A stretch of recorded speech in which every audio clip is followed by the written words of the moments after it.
It's another day, and the Walt Disney Company and its allies in the media are promoting their upcoming Marvel or Star Wars or Disney products with a racism narrative. This latest one is about Echo, their upcoming Marvel Studios Disney Plus show. All 5 episodes are out today on both Disney Plus and Hulu. Before we get into this, I'd like to ask you, please hit that subscribe button, hit that bell for notifications so you don't miss any of our future videos here at the Trent Report. Joining me to discuss this topic is my good friend over at That Park Place, the YouTube channel, Jonas J Campbell. How are you doing, sir? So good to be here. Doing well, and thank you so much for having me on the channel. Yeah, it's great to have you. I think this is the first time having you on the Trent Report. I've obviously been featured on the Park Place over there for a number of months, so it's good to have you over here. And I think this is a really interesting topic to talk about because we're talking about how the media's relationship with a lot of these corporations and how they kind of push a lot of these narratives that the corporations might be wanting to push. And usually, a lot of times, it's used to deflect from the poor quality of the shows that they are putting out. I would 100% agree with that. The reviews from Echo, well, they're just starting to trickle in, and I don't know if you want to talk about that, but they're not great. I actually haven't seen them. I did see some early social reactions where it was basically like, Alako Quox does a good job as the character, but the show sucks. And so it's basically like they don't want to be labeled racists or any kind of ists or isms in Mhm. their reviews. So they're having to like praise the actors, but admit that the show overall is absolutely terrible. What are you seeing so far? I'm seeing a lot of questions as to why this would be the way that they would represent certain cultures. Famously, Alan Ng from Film Threat seems to be a little bit of a lightning rod for reacting to Marvel stuff right now. He's saying that he is not expecting even the Native American audiences to come out in droves for this one. And he's pre-apologized, which is, I think, Lee's doing it as a bit of a joke. He says he'll go ahead and retract what he's saying about Native American representation if it turns out that this has struck a chord with the Native American audience. Whew, that's pretty brutal. But Yeah. it's kind of what you expect from Disney at this point. I mean, we've seen this with Obi-Wan Kenobi. We've seen this throughout the Marvel Cinematic Universe. I think probably the biggest lightning rod was Captain Marvel when that came out in 2019, and the entire PR tour that Brie Larson took.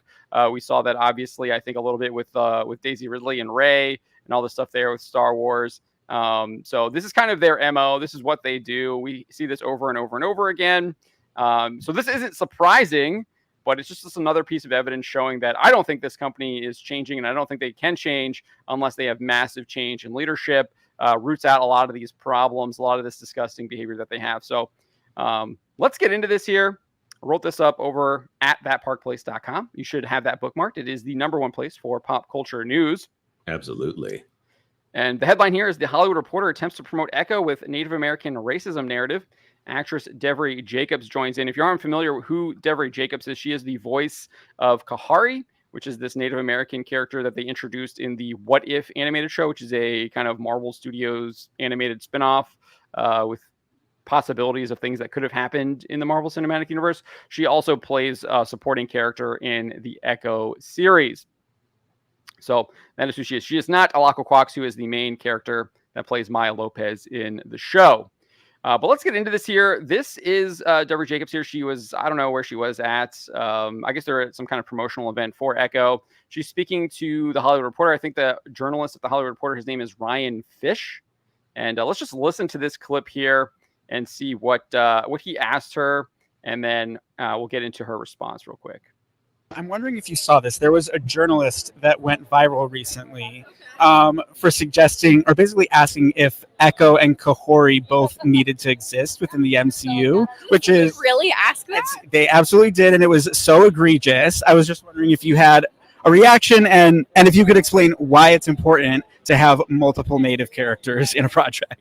I mean, so let's just stop it right there before she gets to her answer, because obviously he's asking her a question. She clearly has no clue what he's talking about. She hasn't seen this viral clip or anything about that. So, and she's seemingly just going to buy into what he's telling her and take that line, hook, line, and sinker, and swallow it up.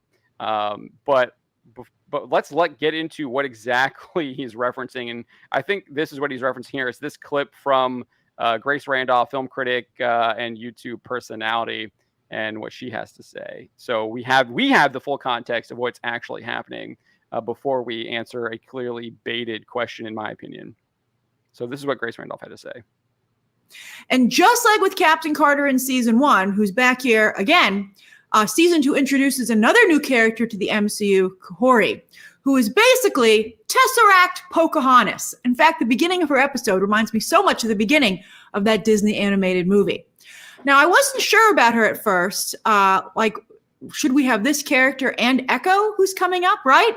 But I have to say, Kahori is super cool, and super powerful. So powerful. Some people, I suspect, will say she might be overpowered. But, I mean, I don't know. It's so cool to watch her work. I don't care. So now I'm like, do we really need Echo? And now that we have Kahori. I mean, sure, of course, we could keep both characters. It would be wonderful to have more than one Native American character. In fact, there are multiple characters in the Kahori episode that I think have potential. But, well, I can't give anything away about Echo, but when you see Echo, you will see that these two characters have striking similarities from their backgrounds to their power sets, and they do seem repetitive. So, Jonas, before we get into the before we get into the comments, before we get into Jacob's answer here, what do you make of Ryan Fish's kind of question based on the actual context of Randolph's video there? Well, I based off of Grace Randolph, I think has struggled recently as she tends to make some takes where she's very authoritative on what she says, even when she maybe doesn't necessarily have, maybe when she doesn't know what she's talking about. In this, I think that she was very supportive of both Echo and Kahori.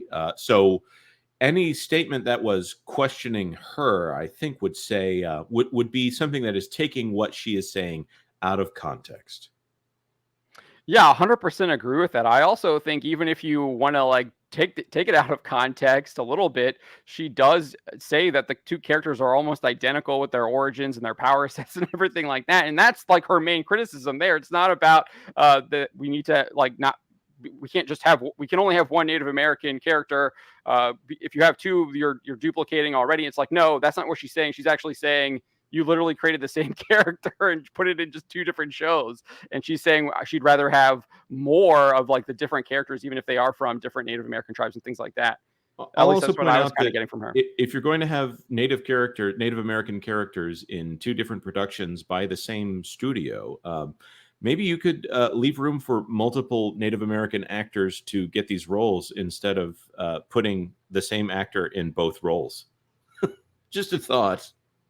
That's definitely a thought. I will say it's probably easier. They already have the contact. They already like working with her, so it might be easier to do that. I mean, we see that with James Gunn. Obviously, he hires a lot of the same people that he likes working with. We're already seeing that with his DC studio. So I get that from a business perspective, and obviously from people you like to work with kind of perspective, makes it easier to do stuff like that. So I will get that. But I just want to what do you make of the fact that they're literally trying to paint this racism narrative about what Grace Randolph is saying, even though she's literally her criticism is the characters are basically the same. They have the same origin, same power set, etc.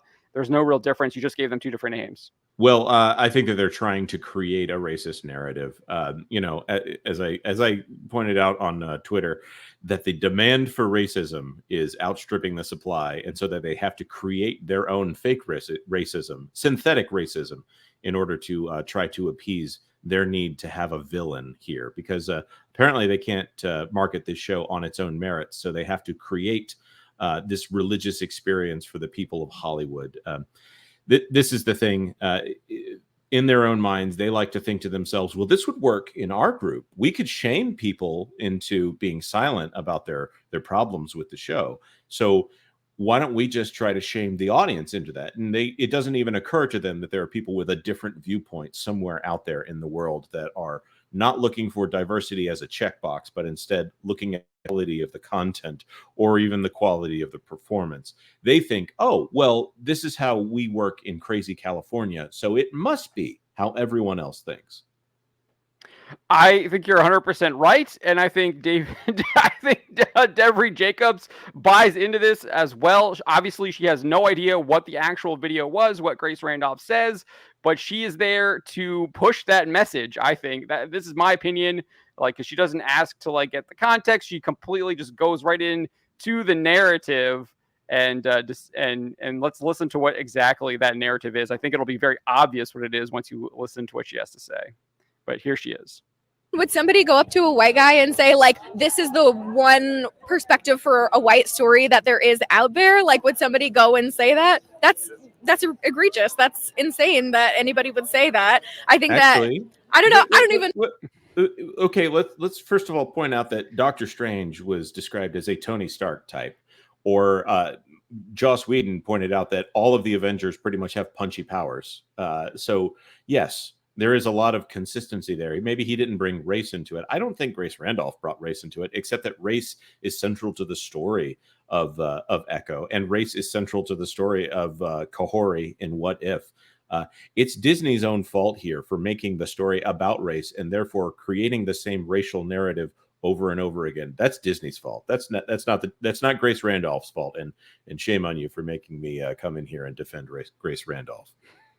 I'm sorry about that. Yeah, I'll defend Grace Randolph too. I do think she gets. I mean, obviously, I think she gets her fair share of criticism that she deserves. But I do think there's a lot of times where they use her as a punching bag to beat up on, and she doesn't deserve that. But for me, when I hear this, I'm just like, well, yes, this happens all the time.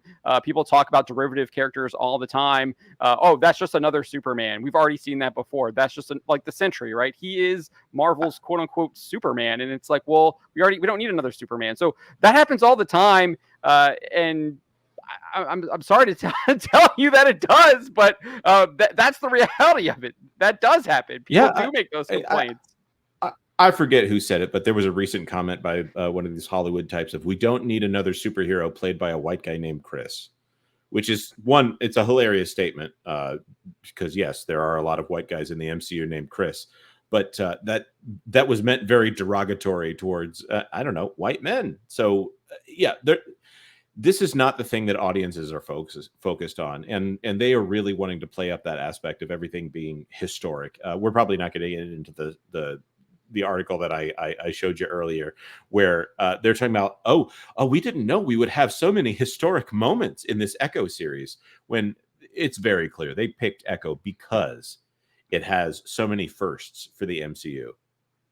Yeah, well, actually, yeah. Do you still have it up right now? We can pull it up because I do think that is interesting that you bring that up, because this is something that we know that they have done. Indeed, that this is the reason why they push a lot of these shows. Do you have it up? Yep. 1 second.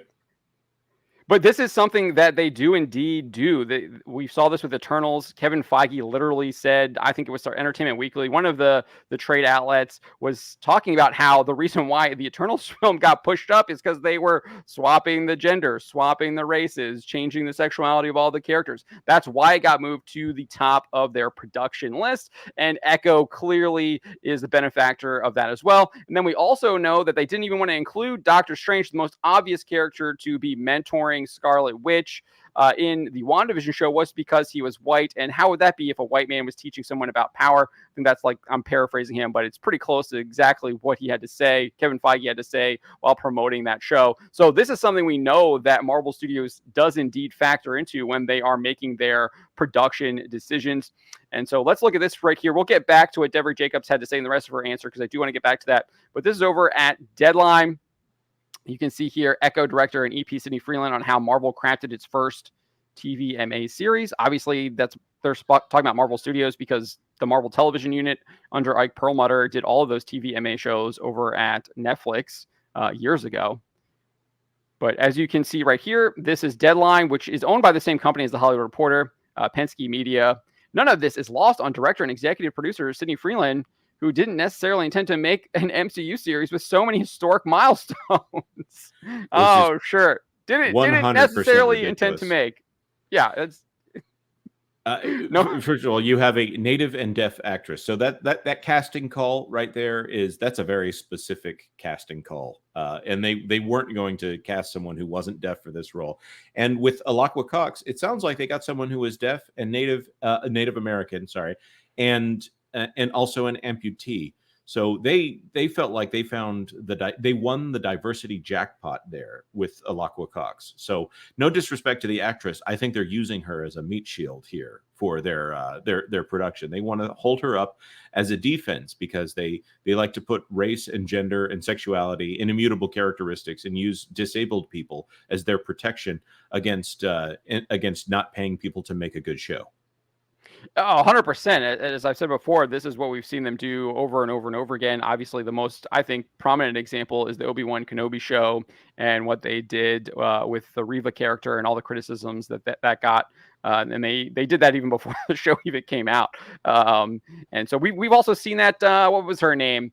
Elizabeth Banks did that with the Charlie's Angels movie that she did. She was blaming men for not showing up to the film even before the film came out into theaters in an interview with an Australian news outlet. So this is something that Hollywood does indeed do, and obviously it's not just Disney, because I think Charlie's Angels was Sony. If I remember yes, correctly. and of course 2016 they of course did it with Ghostbusters, which is yes.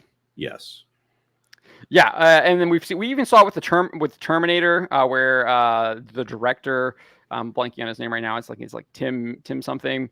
He was calling all the fans misogynists because they didn't like the poster. Tim Miller did that. Yeah, Tim Miller. Yeah, that's his name. Thank you. So we've seen this across the board. It's not just obviously the Walt Disney Company, but I think they're just probably the most prominent of the companies that is indeed doing it. But let's go back. Do you have anything to say there? No, I'll say the question that I always ask is, of course, can you name a successful film, a film that made a lot of money? I mean, enough that they definitely should have made a sequel to it that was marketed in this way. I have not heard of a single production where people have been shamed into making it a success. Yeah, I will say that the first Captain Marvel film, but I also think that there's extenuating circumstances with that. Obviously, it was wedged in between Infinity War and Endgame. I do think it made over $1 billion, so it probably was profitable for them. But we saw that when they didn't have the Infinity War Endgame marketing going for it and that build-up, we saw that no one was really interested in that type of marketing with the Marvels, as it only, I think, just barely passed 200 million worldwide, an absolute disaster at the box office this past winter. Yes. So let's continue with what Deb Jacobs had to say here and the rest of her response. I don't know if it's justifiable of an answer, but I'll give one anyway. I think that the story of the Horde in What If is astronomically different than that of Maya Lopez in Echo. I think one is of one talking about colonization and history and features Mohawk cultures and communities, the community that I come from. And then the other is about an anti-hero, kind of like a villain who is coming back to her Choctaw Nation and to her family. And it's really a dark crime noir family drama. And so they're both individual stories that absolutely deserve to be told, and one that I personally think is badass in their own right. But yeah, like, yeah, forget about that. Absolutely. Thank you. So that leads me to believe that maybe she did watch Grace Randolph's video, because she's specifically addressing kind of her complaint about the two characters being same origin, same power set, etc., where she's actually saying there are two different stories. So then are you implying that this entire interaction here might actually be staged? It's possible. And I think there is some evidence to that. If we had a former Disney employee, Gina Carano, actually kind of made similar comments back in, when was this? In October, at the end of October, reacting to South Park's joining the Panderverse, where she was obviously criticizing Kathleen Kennedy and Lucasfilm, a subsidiary of the Walt Disney Company, saying that she'll have her publicist schools make sure Variety and the Hollywood Reporter basically lampoon you and defame you and everything like that. And they're basically the hounds for the Walt Disney Company. So I think there's a lot of evidence to show that this is clearly something that the Walt Disney Company might be behind, or at least there's circumstantial evidence that the Walt Disney Company might be behind this, pushing this narrative in general. And that is all a setup to push that narrative to try and shield the show. What do you think of that? I think you're 100% correct. And I believe Gina Carano, because most of the things that were said against her were ridiculous and trumped up, and people getting offended over pretty much nothing. I hate that the culture at Lucasfilm right now seems to be one where they would welcome a struggle session in order to try to shame someone into staying in line when they really didn't say anything that was that offensive.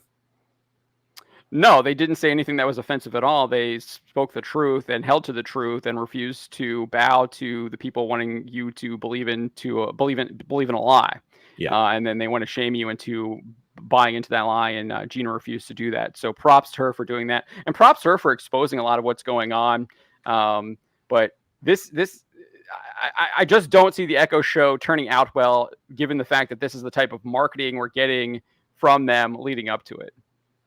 Oh, absolutely not. They're hiding it. First of all, they're dumping all 5 episodes at once. And I thought it was going to be, we talked about this. We thought it was going to be 8, maybe 10, then 6, then 5, which means they are cutting out a lot of stuff out of this show. That reminds me, of course, of the Marvels having the shortest runtime of any MCU project right now. Sorry, MCU film.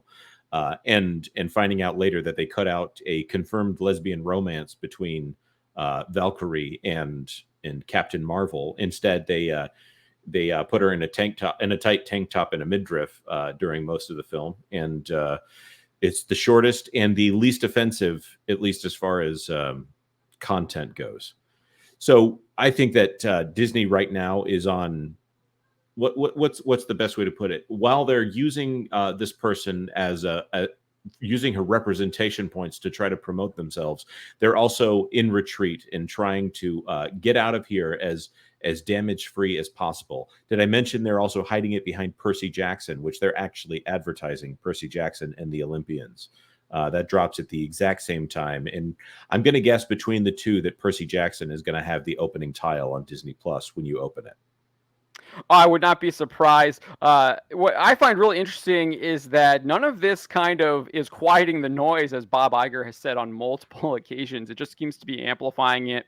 And to me, it just shows that anytime he says he's trying to quiet the noise, he's just not. He's not doing that because we see what their actions are. Agreed. There is nothing coming out of the Disney company right now that is quieting the noise. They're just hoping that they're turning down the volume, but they're still saying the same horrible things. Exactly. And I think we're going to leave it there with that. So thank you so much, Jonas, for joining us here on the Trent Report. We hope to have you back sooner rather than later. I would love it. Thank you so much for having me on. Thank you.